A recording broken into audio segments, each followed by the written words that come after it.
कभी कभी लोग सोचते हैं कि भगवान केवल जड़ मूर्ति है, पत्थर की मूर्ति है, लकड़ी की मूर्ति है या धातु की मूर्ति है।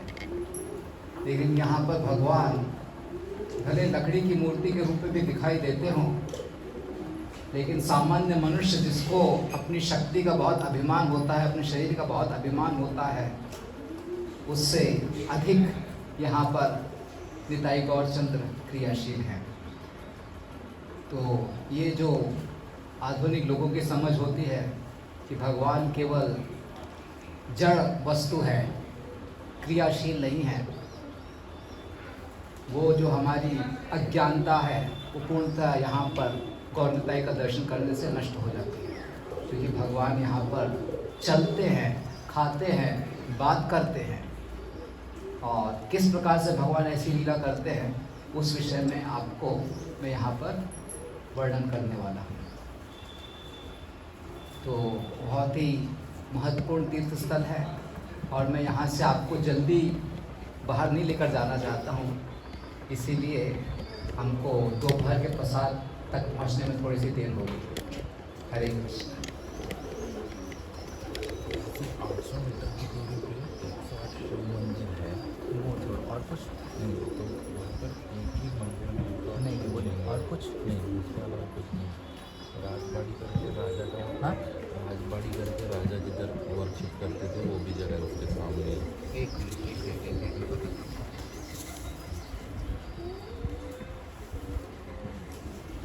ब्लैक वाइट में शिव जी है वहाँ पर 108 शिव जी है।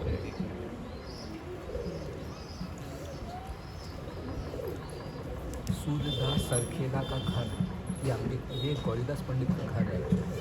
जैसे सूर्यदास सरखेला का घर कहाँ पर है? सूर्यदास सरखेला, ठीक है, जानव माता जी का जन्म हुआ था घर पे, ठीक है। ठीक, सूर्यदास सरखेला का घर चाहिए। ठीक है, चलिए पूछो, इसमें लिखा हुआ है थोड़ी हाँ, गौरीदास पंडित के घर के पास ही है, जिसमें लिखा हुआ है मैं पूछता हूँ सूर्यदास सरखेला का घर, ठीक है। वो सामने जो था ना एक गली, वो बोल रहे थे इस तरह देखे, इस तरह वो सूर्य वो बोले थे सामने वाले पूछो यहाँ पे इधर से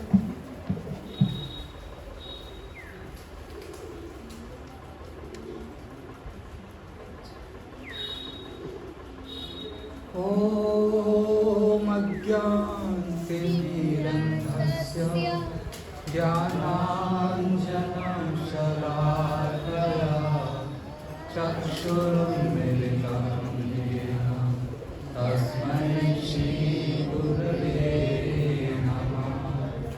श्रीचैतन्यमनोभीष्टं स्थापितं येन भूतले स्वयं रूपा कलामयं ददाति स्वपदान्तिकं। वन्देऽहं श्रीगुरो श्रीयुतापदकमलं श्रीगुरुं वैष्णवांश्च श्रीरूपं साग्रजातं सहगणान्वितं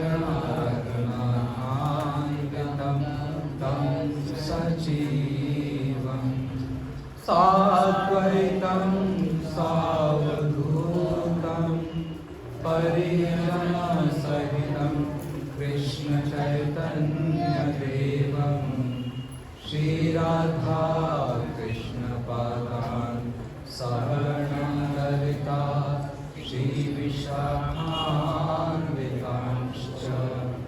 हे कृष्णा करुणा सिन्धु दीनबन्धु जगत्पते गोपेशा गोपिकान्त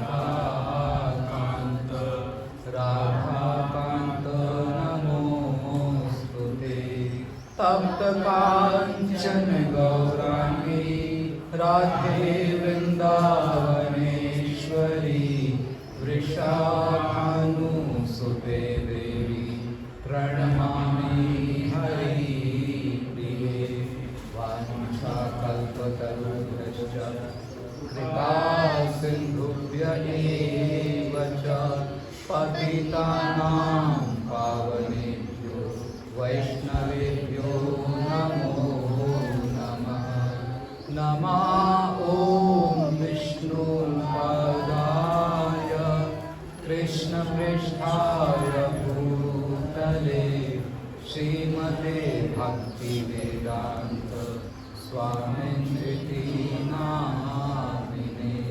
नमस्ते सरस्वती देवी गौरवाणी प्रचारिणे निर्विशेषा शून्यवादी पाश्चात्यदेशतारिणे। मूकं करोति वाचालं पंगुं लङ्घयते गिरिं यत्कृपातमहं वन्दे श्रीगुरुदीनतारिणं। जय श्री कृष्ण चैतन्य प्रभु नित्यानंद श्री अद्वैता गदाधर श्रीवासादि गौर भक्तवृंद। हरे कृष्णा कृष्णा कृष्णा हरे हरे, हरे राम राम राम हरे हरे। हरे कृष्ण। कल हम सभी कोलावेचा श्रीधर के निवास स्थान पर थे, जो कि कुसुमासव गोपाल ब्रजलीला में अपनी भूमिका निभाते हैं। उसी प्रकार से भगवान श्री कृष्ण के एक और गोप मित्र थे, जो कि बहुत ही प्रसिद्ध है ब्रजलीला में। उनका नाम है सुबल, सुबल सखा। तो जैसे कुसुमासव गोप वे कोलावेचा श्रीधर के रूप में गौरलीला में अवतरित होते हैं, उसी प्रकार से सुबल गोप गौरीदास पंडित के रूप में गौरलीला में अवतरित होते हैं। और ये जो स्थान है जहाँ पर हम सभी बैठे हुए हैं, ये गौरीदास पंडित का निवास स्थान है। तो सुबल कृष्ण लीला में कितनी महत्वपूर्ण भूमिका निभाते हैं, पहले मैं उसका थोड़ा संक्षिप्त परिचय देता हूँ, और उसके पश्चात किस प्रकार से गौरीदास पंडित भी उसी भाव में श्री चैतन्य महाप्रभु के साथ आदान प्रदान करते हैं, उसको मैं दर्शाता हूँ। सुबल वे कृष्ण लीला में कृष्ण के बहुत ही घनिष्ठ मित्र हैं। उनकी आकृति बिल्कुल राधा रानी जैसी है। जैसे राधिका का जो वर्ण है वो स्वर्णिम है, वैसे ही सुबल भी स्वर्णिम वर्ण के ही थे। और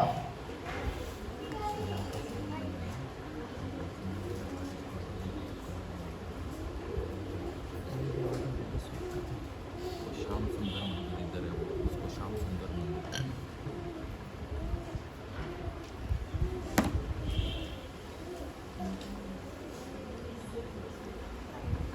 तो सुबल बिल्कुल श्रीमती राधिका के समान दिखाई देते हैं। उनका जो वर्ण है राधिका की तरह स्वर्णिम है। उनकी आंखें भी श्रीमती राधिका की तरह बिल्कुल कमल के समान हैं।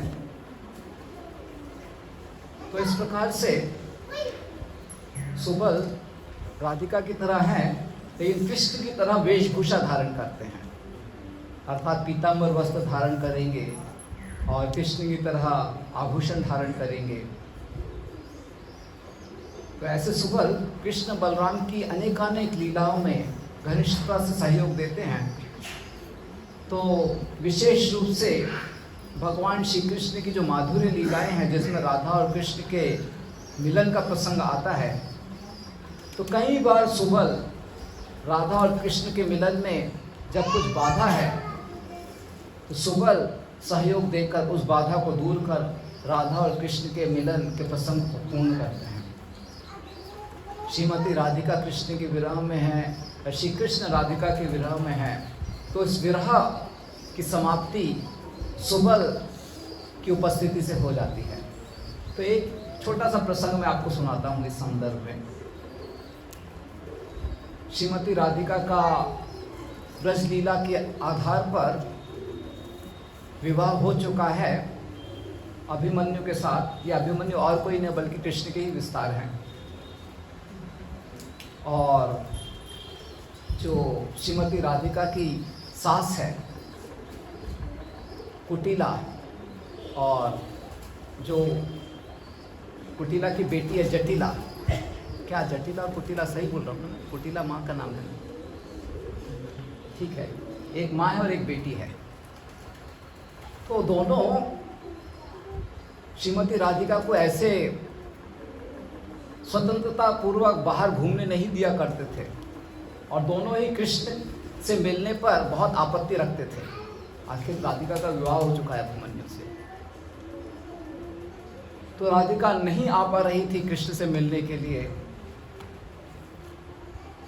तो उस समय कृष्ण बहुत ही विचलित हो गए, और सुबल ने जब भगवान श्री कृष्ण की ऐसी स्थिति देखी तो सुबल ने सोचा कि मुझे कुछ करना पड़ेगा। तो सुबल बछड़े चराते हुए कुटिला के घर के सामने से निकले, और फिर एकाएक इस प्रकार से व्यवहार करने लगे जैसे उनका कुछ खो गया है। कुटिला के घर के सामने ही ढूंढ रहे थे। तो कुटिला ने पूछ लिया कि क्या खो गया है आपका, इधर इतना क्या ढूंढ रहे हो मेरे घर के सामने? कहा कि मेरा बछड़ा खो गया है, लगता है आपके घर के अंदर आया है। तो सुबल जब ऐसा कहते हैं तो कुटिला कहते हैं मेरे घर के अंदर आया है आपका बछड़ा, अंदर आ जाओ, ले जाओ। तो तुरंत सुबल अंदर चले जाते हैं और सीधे श्रीमती राधिका के कक्ष में जाकर श्रीमती राधिका को अपने कपड़े प्रदान करते हैं, और श्रीमती राधिका के कपड़े खुद पहनकर श्रीमती राधिका को एक बछड़े के साथ बाहर भेज देते हैं। हाँ, वस्त्र बदल देते हैं। तो जब वस्त्र इस प्रकार से बदल दी, क्योंकि सुबल राधिका के जैसे ही दिखते हैं, तो वस्त्र बदल दिया और एक बछड़े को गोद में रखकर श्रीमती राधिका चली गई। तो कुटिला ने सोचा कि सुबल गया है, क्योंकि वस्त्र सुबल के थे। इस प्रकार श्रीमती राधिका घर से बाहर निकल गई और कृष्ण से मिलती है। तो कहने का तात्पर्य यह है कि इस प्रकार से कई लीलाएं हैं जिसमें सुबल राधा और कृष्ण के जो विरह है उस विरह की बाधा को दूर करते हैं और राधा कृष्ण के मिलन में सहायक बनते हैं। तो सुबल इतने घनिष्ठ के मित्र हैं कृष्ण के, और वो सुबल गौरीदास पंडित के रूप में यहाँ पर सेवा करते हैं। तो गौरीदास पंडित वे इस लीला में नित्यानंद प्रभु के पार्षद हैं, और उनका पूरा तन मन धन पूर्णतया श्री नित्यानंद प्रभु के निर्देश पर श्री चैतन्य महाप्रभु की प्रसन्नता के लिए है। गौरीदास पंडित, उनके पिताजी का नाम कंसारी मिश्रा था और उनकी माता का नाम कमला देवी था, और वे पहले शालिग्राम नाम का एक, शालिग्राम कहीं पर भारत, शालिग्राम आपके घर के पास में है क्या? कुंदन कुमार, आपको पूछना, शालिग्राम उधर ही है ना? हाँ नहीं, शालिग्राम एक ग्राम है, वही है ना शालिग्राम? है ना शालिग्राम उधर? हाँ वही मैं पूछा। तो शालिग्राम में रहा करते थे पहले गौरीदास पंडित, लेकिन चैतन्य महाप्रभु नित्यानंद प्रभु की लीला यहाँ हो रही थी गंगा के किनारे। तब गौरीदास पंडित अपने माता पिता से अनुमति प्राप्त कर इस दिशा में आते हैं, क्योंकि वे चैतन्य महाप्रभु और नित्यानंद प्रभु उनकी लीला में भाग लेना चाहते थे, उनकी आधिकारिक सेवा करना चाहते थे। गौरीदास पंडित, उनके एक भाई हैं, उनका नाम है सूर्यदास सरखेला। सूर्यदास सरखेला वे वसुधा और जानवा इन दो पुत्रियों के पिता हैं। और वसुधा और जानवा ये नित्यानंद प्रभु की 2 पत्नियां हैं। बाद में इन दोनों का विवाह नित्यानंद प्रभु से होता है। तो कहने का तात्पर्य यही है कि गौरीदास पंडित का संबंध गौर निताई से बहुत ही घनिष्ठ है।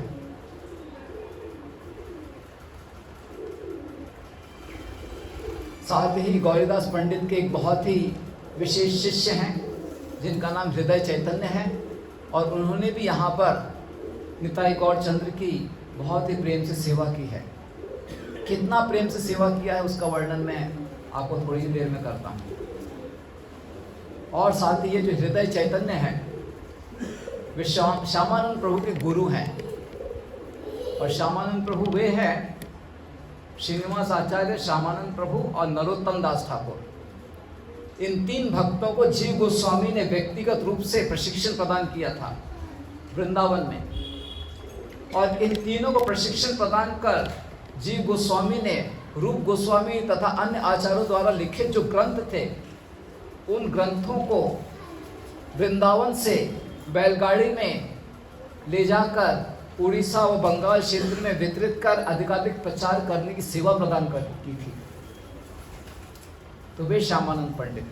साथ ही श्यामानंद प्रभु जब वृंदावन में थे, सेवा कुंज में सेवा कर रहे थे। वृंदावन में एक स्थान है जिसे सेवा कुंज कहा जाता है। तो सेवा कुंज में झाड़ू लगाते थे। वो झाड़ू लगाते लगाते श्यामानंद प्रभु को एक पायल प्राप्त हुई। तो श्यामानंद प्रभु ने उस पायल को अपने पास रख लिया, और फिर कुछ समय के पश्चात एक बालिका आई और कहने लगी, नहीं, एक वृद्ध महिला आई और कहने लगी कि यहाँ पर कोई पायल आपको प्राप्त हुई क्या? तो श्यामानंद प्रभु ने कहा, हाँ मुझे प्राप्त हुई है, लेकिन जिनकी है उनको ही दूंगा। तो ये वृद्ध महिला वापस चली जाती है, और फिर ये वृद्ध महिला और कोई नहीं बल्कि श्रीमती राधिका की सेविका ही थी। तो श्रीमती राधिका को लेकर आती है, और तब स्वयं श्यामानंद प्रभु अपने हाथों से श्रीमती राधिका के चरणों में पायल पहनाते हैं, और श्रीमती राधिका आशीर्वाद स्वरूप श्यामानंद प्रभु के माथे पर एक तिलक अंकित करती है। तो श्यामानंद प्रभु इतने उत्कृष्ट भक्त थे कि स्वयं श्रीमती राधिका उनकी सेवा से प्रसन्न होकर उनको दर्शन प्रदान करती है। ऐसे श्यामानंद प्रभु के गुरु हैं हृदय चैतन्य प्रभु, और हृदय चैतन्य के गुरु हैं गौरीदास पंडित। और आज हम सभी गौरीदास पंडित के निवास स्थान पर हैं। तो बहुत ही महत्वपूर्ण स्थल है।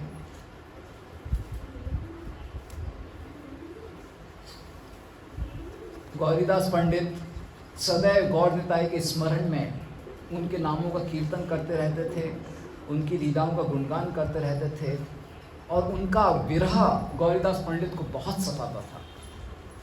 इतना सताता था गौरीदास पंडित को श्री गौर निताई का विरह कि वे शादीग्राम स्थान से यहाँ आ गए रहने के लिए गंगा के किनारे। यहाँ पर गौर निताई का मुझे अधिकाधिक संग प्राप्त होगा, गौर निताई के अधिकाधिक लीलाओं का दर्शन मुझे प्राप्त होगा। और चैतन्य महाप्रभु भी जानते थे कि गौरीदास पंडित मुझसे कितना प्रेम करते हैं, मेरे विरह में उनको कितनी अधिक पीड़ा होती है। तो एक दिन गौरांग महाप्रभु नित्यानंद प्रभु के साथ शांतिपुर से गंगा पार कर यहाँ पर अंबिका कालना आए। उस समय गौरीदास पंडित यहीं पर एक इमली का पेड़ है। इमली का पेड़ कहाँ पर है? वो पीछे। अच्छा, इमली का पेड़ है यहाँ पर। उस इमली के पेड़ का हम दर्शन करेंगे। उस इमली के पेड़ के नीचे गौरीदास पंडित बहुत ही आतुरता से गौरांग महाप्रभु के नामों को उच्चारण कर रहे थे, गौरांगा गौरांगा गौरांगा। तो इस प्रकार से जब गौरीदास पंडित बहुत भाव विभोर होकर गौरांग महाप्रभु को पुकार रहे थे, श्री चैतन्य महाप्रभु जो सबके हृदय की भावनाओं को जानते हैं, वे नित्यानंद प्रभु को लेकर उस इमली के पेड़ के नीचे गौरीदास पंडित से भेंट करते हैं। गौरीदास पंडित महाप्रभु का दर्शन प्राप्त कर इतने प्रसन्न हो जाते हैं, उछलकर कीर्तन करने लगते हैं, हरे कृष्णा कृष्णा कृष्णा हरे हरे, हरे राम राम राम हरे हरे। और घंटों घंटों गौर निताई वो गौरीदास पंडित कीर्तन करते हैं, नृत्य करते हैं। तत्पश्चात गौरांग महाप्रभु गौरीदास पंडित से कहते हैं कि मैं शांतिपुर में था और वहाँ से आपका स्मरण करते हुए मैं गंगा पार कर नौका से यहाँ पर आया हूँ। तो नौका को चलाने के लिए जो चप्पू होता है वो भी मैं साथ आपको भेंट में देने के लिए लाया हूँ। आप इस चप्पू का प्रयोग कीजिए और जो भी इस संसार के बद्ध जीवात्माएं हैं, पतित जीवात्माएं हैं, जिस प्रकार से इस चप्पू के सहारे से मैंने गंगा को पार किया है, उसी प्रकार से आप इस चप्पू के मदद से इस संसार की बद्ध जीवात्माओं को भवसागर पार करा दीजिए। इस प्रकार से भगवान ने गौरीदास पंडित को निर्देश दिया और वहाँ चप्पू उनको प्रदान किया। उस चप्पू का हमने सबने दर्शन किया। तो उस चप्पू का दर्शन करके हम सबको यही प्रार्थना करनी चाहिए कि हे गौरीदास पंडित, आप हम सबको भी इस चप्पू के माध्यम से इस संसार के भवसागर को पार करा दीजिए। और फिर गौरीदास पंडित ने जब चप्पू प्राप्त किया तो उनकी आंखों से आंसू आ गए कि महाप्रभु के हृदय में कितनी अधिक करुणा है कि वे अवश्य यहाँ पर मुझसे मिलने के लिए आए हैं, लेकिन संपूर्ण जगत के सभी जीवात्माओं के हृदय के प्रति उनके हृदय में भावना है। गौरीदास पंडित क्योंकि सखा भाव में है, महाप्रभु का आलिंगन करते हैं। तब चैतन्य महाप्रभु और गौरीदास पंडित घंटों घंटों यहाँ पर कृष्ण कथा करते हुए बिताते हैं। और फिर श्री चैतन्य महाप्रभु गौरीदास पंडित को कहते हैं कि मुझे वापस नवद्वीप जाना होगा, क्योंकि वहाँ भी सच्ची माता मेरी प्रतीक्षा करती है, तो क्यों ना आप मेरे साथ चलो। तो गौरीदास पंडित श्री चैतन्य महाप्रभु के साथ इस स्थान से नवद्वीप गए थे। एक बात मैं आपको बताना चाहता हूँ यहाँ पर कि ये जो क्षेत्र है ये नवद्वीप मंडल में नहीं आता है, ये क्षेत्र नवद्वीप से बाहर है। ठीक है, 9 द्वीप जो हम बात करते हैं उन द्वीपों में ये क्षेत्र नहीं आता, ये क्षेत्र नवद्वीप से बाहर है। ठीक है, तो इसे हम गौर मंडल का क्षेत्र कहते हैं। जहाँ जहाँ श्री चैतन्य महाप्रभु गए हैं या जहाँ जहाँ श्री चैतन्य महाप्रभु के भक्त निवास करते हैं वो सब क्षेत्र गौर मंडल में आते हैं। और गौर मंडल में एक छोटा भाग है जिसे नवद्वीप बोला जाता है। तो हम सभी गौर मंडल के इस पवित्र स्थल पर हैं, अंबिका कालना। तो महाप्रभु ने कहा गौरीदास पंडित को, क्यों ना आप मेरे साथ चलो नदिया नवद्वीप, और फिर वहाँ आप मेरे साथ रहो कुछ दिन, और फिर बहुत हम कृष्ण कथा का आदान प्रदान करेंगे। मत चित्ता मत गत प्राणा बोधयंतः परस्परम कथयंतश्च माम नित्यम तुष्यन्ति च रमन्ति च। इस प्रकार से भगवान भगवद गीता में कहते हैं कि भगवान और उनके भक्तगण सदैव भगवान के नाम कीर्तन में मग्न रहते हैं। तो गौरीदास पंडित श्री चैतन्य महाप्रभु के साथ हो लिए और नवद्वीप में बहुत दिनों तक रहे। श्री चैतन्य महाप्रभु नवद्वीप में गौरीदास पंडित के साथ अलग अलग स्थानों पर जाते थे, श्रीवास ठाकुर के घर जाते थे, कीर्तन करते थे, नृत्य करते थे, और इस प्रकार से कई दिनों तक गौरीदास पंडित महाप्रभु की लीला में भाग लेते रहे। और अब गौरीदास पंडित को विदा करने का समय आया तो श्री चैतन्य महाप्रभु गौरीदास पंडित को कुछ भेंट देना चाहते थे। तो महाप्रभु ने अपने हाथों से लिखी हुई भगवत गीता को गौरीदास पंडित को भेंट में प्रदान किया। वो हाथों से लिखी हुई जो भगवत गीता थी उसी का दर्शन आपने किया है। महाप्रभु का साक्षात रूप में हम दर्शन तो नहीं कर पाए हैं, विग्रह रूप में दर्शन करते हैं, लेकिन महाप्रभु द्वारा साक्षात लिखे गए अक्षरों को तो हमने देख लिया। तो इस प्रकार से गौरीदास पंडित भगवत गीता पाकर बहुत गदगद हुए और सदैव गौरीदास पंडित नियमित रूप से भगवत गीता को घंटों घंटों यहाँ पर पढ़ा करते थे।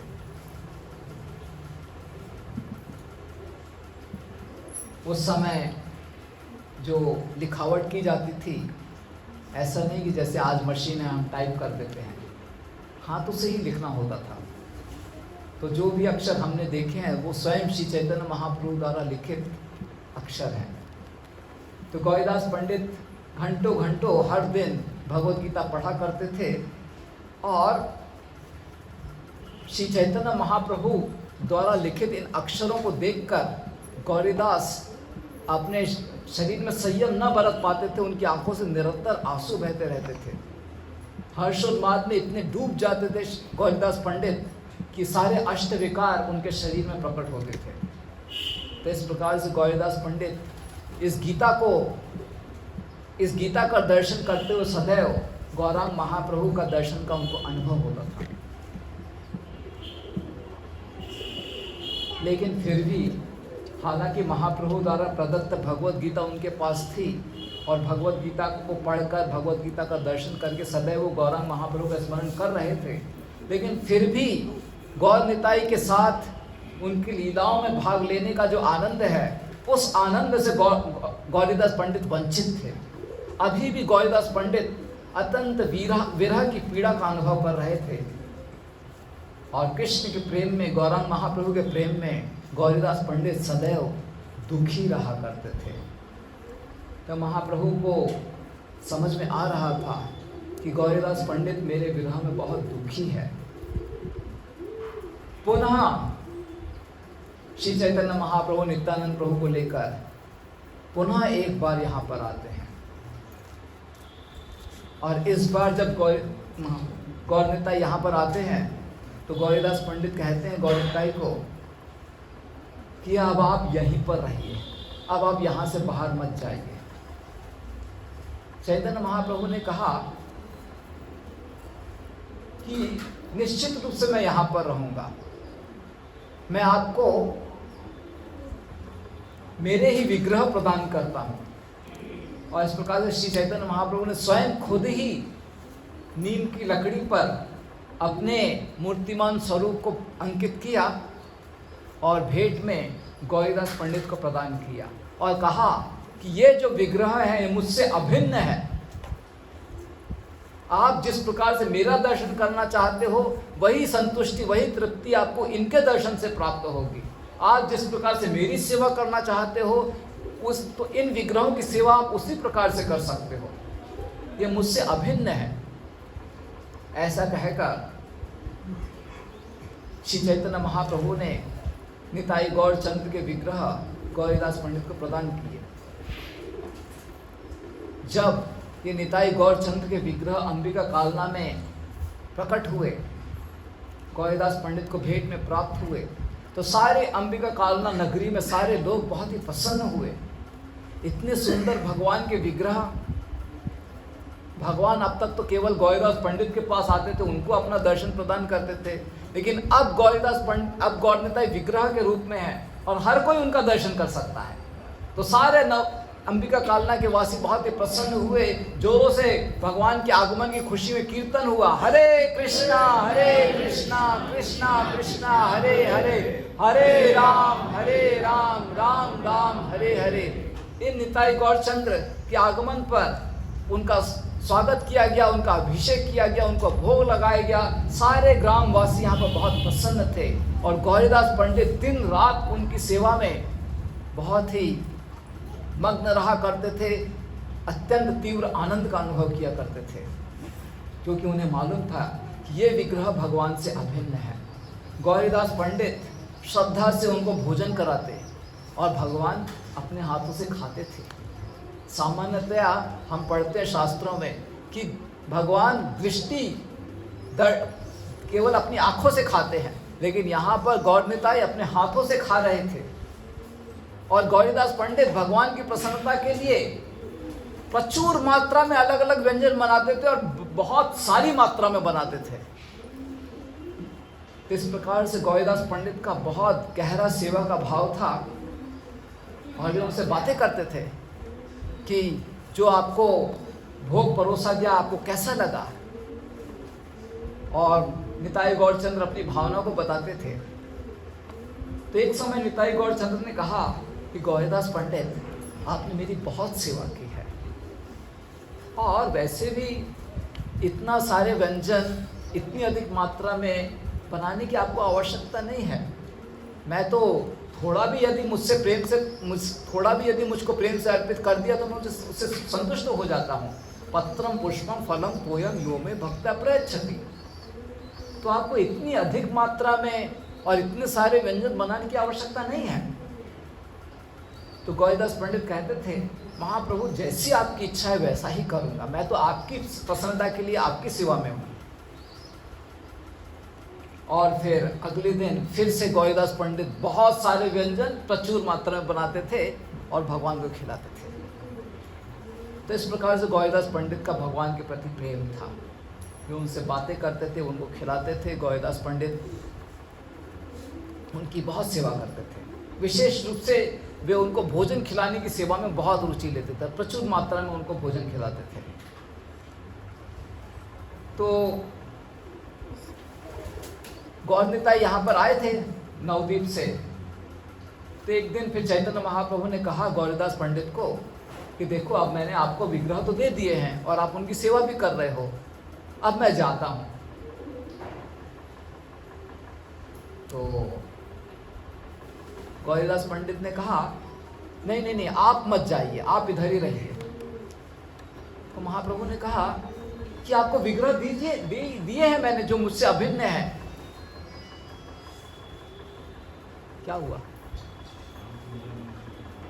अरे रुक जाओ, आपको विग्रह दिया है मुझसे अभिन्न है।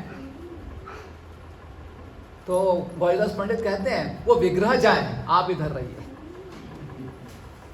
तो वो विग्रह चलने लगते हैं, यही वो विग्रह जो चलने लगते हैं, और ये जो गौरनिताई हैं वो विग्रह के रूप में खड़े हो जाते हैं। तो तुरंत गौरीदास पंडित उनको रोकते हैं कि अरे नहीं, आप रुक जाइए, वो जाएंगे। तो जैसे ही गौरीदास पंडित कहते हैं उनको रोकने के लिए वो जाएंगे, तो वो चलने लगते हैं और ये रुक जाते हैं।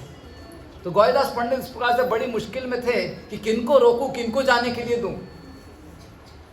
अंततः चैतन्य महाप्रभु ने गौरीदास पंडित से कहा कि मैं जानता हूं आपका प्रेम मुझ पर कितना अधिक है, लेकिन ये मेरे विग्रह हैं, मुझसे अभिन्न हैं। आप जिस प्रकार से भी इनसे प्रेम करना चाहते हो उनसे प्रेम कर सकते हो, अतः ये विग्रह आपके साथ रहेंगे और मैं चलता हूँ।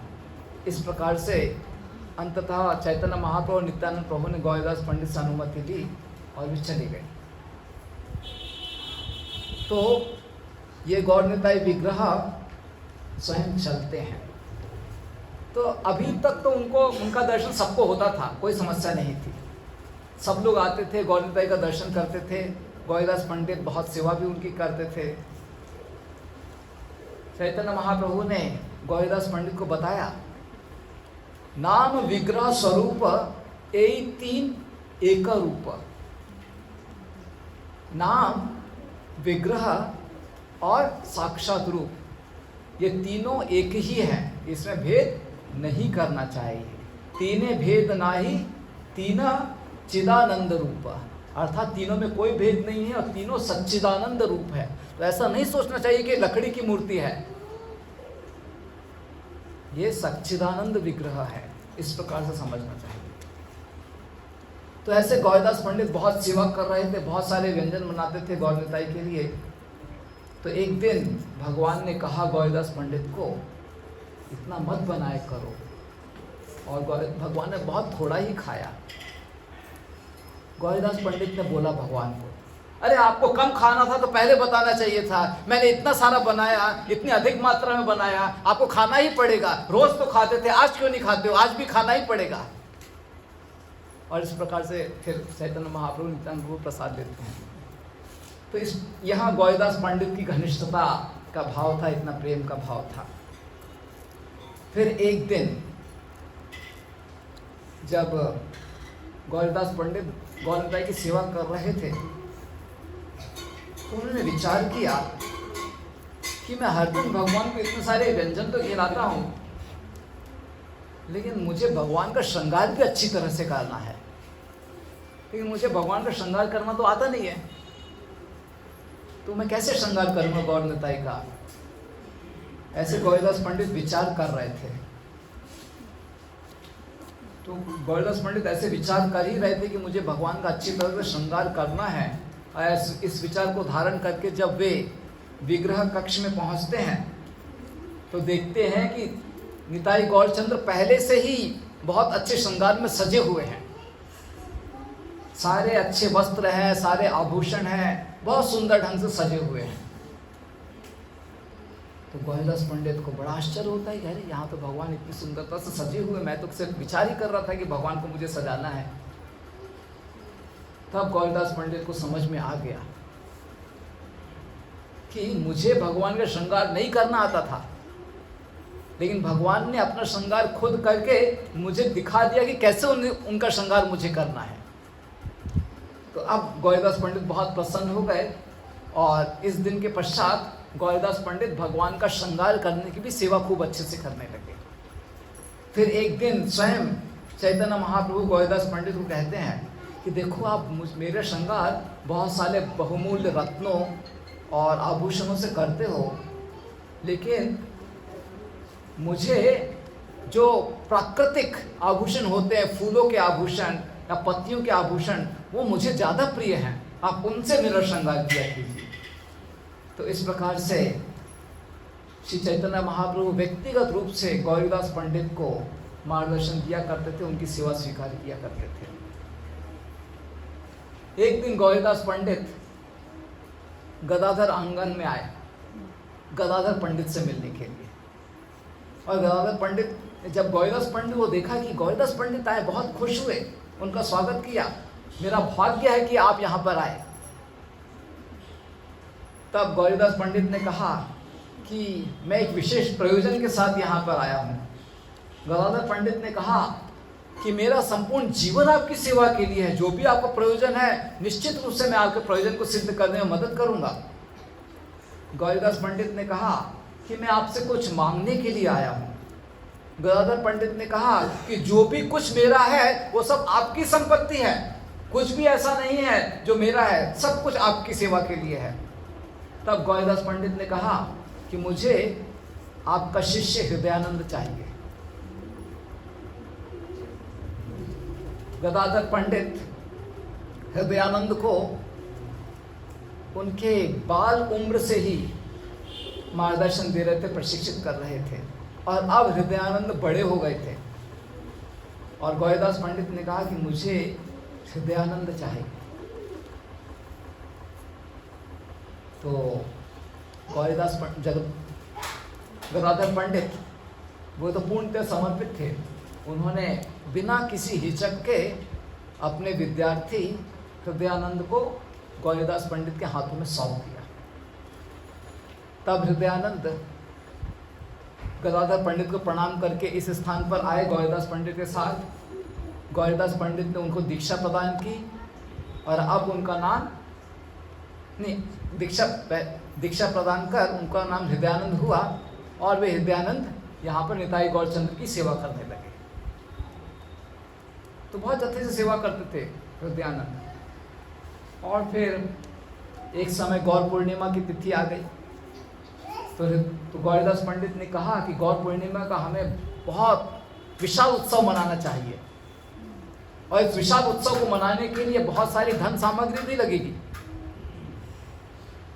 तो गौरीदास पंडित ने कहा कि मैं आसपास के ग्रामों में जाता हूँ, वहाँ पर जो भी मेरे शिष्य हैं, जो भी अन्य लोग हैं, उनसे मैं धन सामग्री प्राप्त करके गौर पूर्णिमा के उत्सव को बहुत विशाल उत्सव मनाने के लिए हम उसकी पूरी तैयारी करेंगे। तो ऐसा कहकर गौरीदास पंडित यहाँ पर निताई गौरचंद्र से विदा लेते हैं और हृदयानंद को उनकी बहुत अच्छे से सेवा करने की जिम्मेदारी सौंप देते हैं और कहते हैं कि मैं आऊँगा और उसके पश्चात हम गौर पूर्णिमा के उत्सव की तैयारी करेंगे। तो हृदयानंद बहुत श्रद्धा से सेवा कर रहे थे और गौर पूर्णिमा की तिथि बिल्कुल पास आ गई। हृदयानंद विचलित होने लगे, चिंतित होने लगे कि गौर पूर्णिमा की तिथि आ गई है और अब तक गुरुदेव गौरीदास पंडित आए नहीं हैं। और इस बीच एक बहुत धनी व्यक्ति आया और उसने बहुत सारी धन सामग्री दे दी, जिससे भगवान को प्रचुर मात्रा में भोग लग सकता है, प्रसाद बांटा जा सकता है, अच्छी तरह से गौर पूर्णिमा का उत्सव मनाया जा सकता है। तो अब तो हृदयानंद और अधिक चिंतित हो गए कि धन सामग्री यहाँ पर है, सब कुछ है, केवल गुरुदेव नहीं है और गौर पूर्णिमा की तिथि बिल्कुल पास आ रही है। यदि मैं कुछ करूँगा नहीं तो गौर पूर्णिमा की तिथि हो जाएगी और उत्सव नहीं मनाया जाएगा। यदि मैं गौर पूर्णिमा के उत्सव की तैयारी करता हूँ तो गुरुदेव की अनुमति के बिना मैं ऐसा कर रहा हूँ, ये भी ठीक नहीं है। तो हृदयानंद बड़े विचलित थे। फिर उन्होंने विचार किया कि आखिर गुरुदेव चाहते ही थे कि गौर पूर्णिमा का उत्सव मनाया जाए, और वैसे भी गुरु की कृपा से सारी धन सामग्री यहाँ पर आ ही गई है, तो भले गुरुदेव उपस्थित नहीं है लेकिन उनकी इच्छा है कि गौर पूर्णिमा का उत्सव मनाया जाए, तो मुझे स्वयं गौर पूर्णिमा का उत्सव मनाने के लिए तैयारी करनी चाहिए। और ऐसा विचार कर हृदयानंद ने सभी अन्य वैष्णवों को दूर दूर से आमंत्रित करना आरंभ किया। और ठीक एक दिन पहले अब गौरीदास पंडित यहाँ पर पहुँचे और देखा तो सारी तैयारी आरंभ हो चुकी है। तो गौरीदास पंडित को अच्छा लगा कि मेरा शिष्य कितना होनहार है कि मेरी अनुपस्थिति में भी उसने भगवान के उत्सव की अच्छी तैयारी की है, लेकिन फिर भी अपने शिष्य को और अधिक शरणागत बनाने के लिए गौरीदास पंडित हृदयानंद को डांटते हैं कि अपने गुरु की उपस्थिति में आप उनसे बिना अनुमति लिए ऐसे कैसे आप कुछ तैयारी कर सकते हो। और कहते हैं कि यदि आपको इस प्रकार से बिना गुरु की अनुमति के, बिना गुरु के आशीर्वाद के उत्सव मनाना है तो चले जाओ यहाँ से, आप अपना उत्सव मनाइए। ऐसे डांटते हैं। हृदयानंद को बहुत दुख होता है कि मैं तो गुरु की प्रसन्नता के लिए यह सब कर रहा था। तब हृदयानंद बहुत दुखी हृदय से, गंगा का किनारा थोड़ी दूर ही है यहाँ पर, तो गंगा के किनारे पर जाते हैं और वहाँ पर शोक व्यक्त करते हैं, रोते रहते हैं, भगवान के नामों का उच्चारण करते रहते हैं। और इधर गौरीदास पंडित गौर निताई के गौर पूर्णिमा उत्सव की सारी तैयारी आरंभ कर देते हैं। तो हृदयानंद ने तो पहले ही आमंत्रण भेज दिया था बहुत सारे लोगों को, वे सब आना आरंभ करते हैं कि गौर पूर्णिमा का उत्सव है। लेकिन हृदयानंद तो गंगा के किनारे हैं, तो उधर सारे लोग आना शुरू करते हैं कि गौर पूर्णिमा का उत्सव है। तब सारे लोग उधर आ रहे हैं हृदयानंद से मिलने के लिए गंगा के किनारे। तो इन सब, और ये सब लोग गौर पूर्णिमा के उत्सव के लिए आए हुए हैं। तो हृदयानंद इन सभी को, लोगों को लेकर उनके साथ बहुत उत्साह से नाम संकीर्तन करते हैं। हरे कृष्णा कृष्णा कृष्णा हरे हरे, हरे राम राम राम हरे हरे। तो गंगा के किनारे इतना उत्साह से प्रचुर मात्रा में, अधिकाधिक संख्या में लोग थे और हृदयानंद के साथ नाम संकीर्तन कर रहे थे, नृत्य कर रहे थे। और इधर इस मंदिर में एक और उत्सव चल रहा था गौर पूर्णिमा का। तो जब गौर पूर्णिमा का उत्सव मनाया जाता है तो भगवान का अभिषेक होता है, भगवान को भोग लगता है। तो गौरीदास पंडित ने पुजारी को कहा यहाँ पर कि अब अभिषेक की तिथि का समय आ गया है, तो हमें गौर निताई का अभिषेक करना चाहिए। तो जैसे ही दरवाज़ा खोला तो देखा तो निताई गौरचंद्र नहीं है यहाँ पर। गौरीदास पंडित वे बहुत विचलित हुए कि निताई गौरचंद्र जो कि मेरे प्राण हैं वो यहाँ पर उपस्थित नहीं है। लेकिन उनको समझ में आ गया कि निश्चित रूप से निताई गौरचंद्र जो गंगा के किनारे हरिनाम संकीर्तन हो रहा है वहां पर होंगे। तो प्रसन्न थे गौरीदास पंडित, लेकिन ये गौरीदास पंडित का साख्य भाव है। लकड़ी उठाई उन्होंने, कैसे निताई गौरचंद्र मुझसे बिना पूछे चले गए यहाँ से। मैंने यहाँ पर उनको रहने के लिए कहा था, उन्होंने भी वचन दिया था कि वो यहीं पर रहेंगे, कैसे यहाँ पर चले, यहाँ से चले गए। लकड़ी उठाई उन्होंने और लकड़ी उठाकर बहुत ही क्रोधित मुद्रा में यहाँ से चलते हुए गंगा के किनारे गए। जैसे ही निताई गौरचंद्र ने देखा कि गौरीदास पंडित लकड़ी लेकर क्रोधित मुद्रा में उधर आ रहे हैं, निताई गौरचंद्र भागे और गौरीदास पंडित भी उनके पीछे भागे। तो सारे वैष्णव देख रहे हैं वहां पर कि निताई गौरचंद्र भाग रहे हैं, गौरीदास पंडित उनके पीछे भाग रहे हैं। वैसे सारे वैष्णव नहीं देखा, केवल कुछ ही वैष्णव जो उतने उत्कृष्ट भावना रखते थे। लेकिन हृदय चैतन्य देख रहे थे स्पष्ट रूप से, हृदयानंद देख रहे थे स्पष्ट रूप से कि गौरीदास भाग रहे हैं और मेरे गुरुदेव गौरीदास पंडित डंडा लेकर उनका पीछा कर रहे हैं। निताई गौरचंद्र भागते भागते भागते भागते अपनी रक्षा के लिए भागते भागते सीधे हृदयानंद के हृदय में प्रवेश कर जाते हैं। जैसे हृदयानंद के हृदय में प्रवेश कर जाते हैं, गौरीदास पंडित देखते हैं कि गौर निताई मेरे शिष्य के हृदय में प्रविष्ट कर गए। तुरंत गौरीदास पंडित अपने शिष्य की ऐसी उत्कृष्ट चेतना को देखकर प्रेम से वहीं पर मूर्छित हो जाते हैं कि मेरा शिष्य कितना महान है कि स्वयं भगवान मेरे आराध्य देव निताई गौरचंद्र उनके हृदय में विश्राम करते हैं। अपने शिष्य हृदयानंद की ऐसी उत्कृष्ट भक्ति को देखकर गौरीदास पंडित की आंखों में सतत आंसू बहते हैं। गौरीदास पंडित हृदयानंद का आलिंगन करते हैं और कहते हैं कि आज से आपका नाम हृदय चैतन्य होगा, क्योंकि आपके हृदय में चैतन्य महाप्रभु निवास करते हैं। और तब गौरीदास पंडित हृदय चैतन्य को वापस गंगा के किनारे से यहाँ पर लेकर आते हैं और पुनः यहाँ पर निताई गौरचंद्र की सेवा में स्थित करते हैं। तो इस प्रकार से यहाँ बहुत ही सुंदर मंदिर है, जहाँ पर भगवान भक्तों के प्रेम से आकर्षित होकर यहाँ से चले जाते हैं। तो इसीलिए यहाँ पर दरवाज़ा बार बार बंद कर दिया जाता है कि कहीं एक और कोई हृदयानंद आ गया और भगवान को अपने प्रेम से आकृष्ट कर दिया तो भगवान उनके साथ चले जाएंगे। इसीलिए बार बार दरवाज़ा बंद कर दिया जाता है कि भगवान यहीं पर रहेंगे। भगवान यहीं पर रहेंगे तो भी लाखों की संख्या में जो लोग हैं पूरे संपूर्ण विश्व में, तो यहाँ पर आकर भगवान का दर्शन करेंगे। एक समय गौरीदास पंडित जब यहाँ पर निताई गौरचंद्र की सेवा कर रहे थे, तो एकाएक चैतन्य महाप्रभु ने कहा उनको, गौरीदास आपको मालूम है कि कृष्ण लीला में आप सुबल के रूप में मेरी सेवा करते? ऐसे चैतन्य महाप्रभु ने उनको कहा गौरीदास को।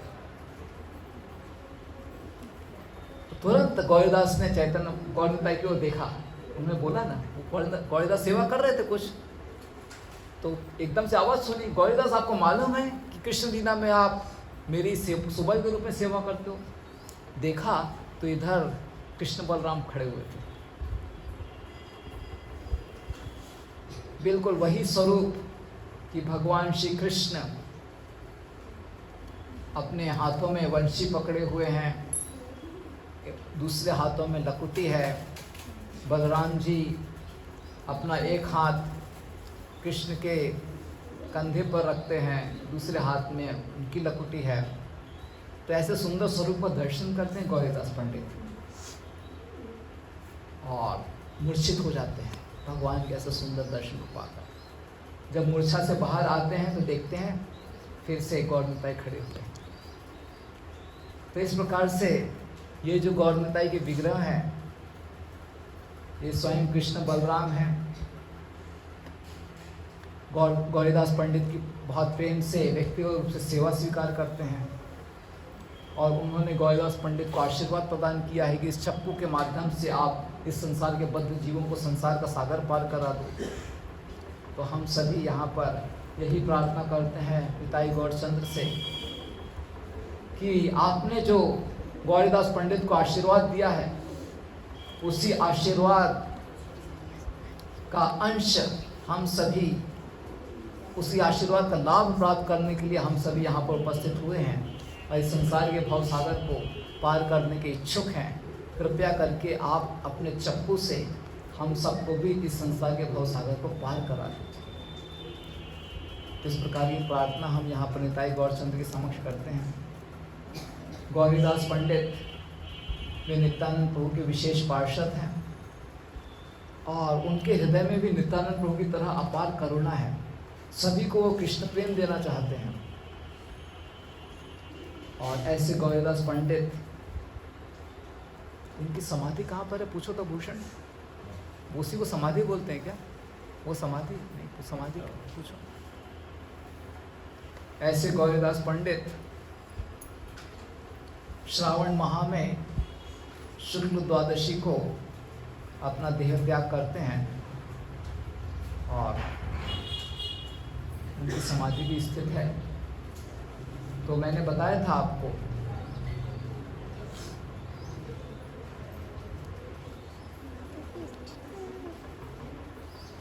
कि गौरीदास पंडित, उनके बड़े भाई हैं सूर्यदास सरखेला और उनकी 2 पुत्रियां हैं जानवा देवी और वसुधा देवी, जिनका विवाह नित्यानंद प्रभु से हुआ। तो जब जानवा देवी ने सुना कि गौरीदास पंडित का निधन हुआ है, तो घंटों घंटों जानवा देवी वे अश्रु बहाकर गौरीदास पंडित की भक्ति का स्मरण करते हैं। इस प्रकार से गौरीदास पंडित श्री चैतन्य महाप्रभु के पार्षदों में बहुत ही महान भक्त हैं और उनके निवास स्थान पर आज हम सभी यहाँ पर आकर लाभान्वित हुए हैं। तो अभी हम यहाँ से प्रस्थान करेंगे। प्रस्थान करने से पहले हम सभी बहुत ही श्रद्धा से यहाँ पर निताई गौरचंद्र से प्रार्थना करें कि जिस उद्देश्य के लिए आपका अवतरण हुआ है, उस उद्देश्य का लाभ हम सबको भी प्रदान कीजिए। हम सब भी संसार के भवसागर से मुक्त होकर सदैव आपके चरणों में आश्रित रहना चाहते हैं। श्री श्री निताई गौरचंद्र की जय, श्रील गौरीदास पंडित की जय, श्रील प्रभुपाद की जय, गौर प्रेमानंदे हरे हरे। धन्यवाद। तो कथा की समाप्ति पर हमको दर्शन हो गया। तो अब हम यहाँ, कितना समय हो गया? 11:26। कितना दूर है? अरे सूर्यदास सरखेला 100 मीटर।